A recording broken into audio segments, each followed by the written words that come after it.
அந்த மூன்று சொற்களையும் பிரித்து பார்க்கின்ற பொழுது அது தமிழ் சொல்லாக தான் தெரியுது.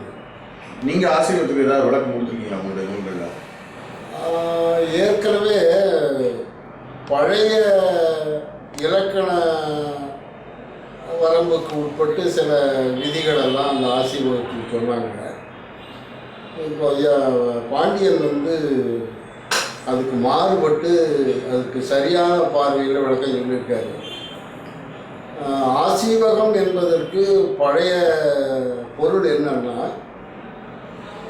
சீவகம் என்பது வாழ்தல், ஆசீவகம் என்பது இறத்தல், செத்து போகிறது. பிராமணர்கள் மட்டும்தான் வாழ்வாங்க,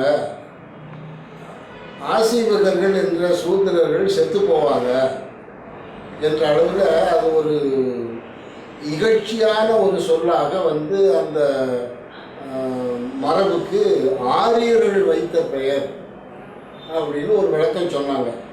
இந்த விளக்கம் பல நூல்களில் இருக்கு. சீவகம்ங்கிறது தமிழா இல்லை வடமொழியா? சீவகம் நீங்கள்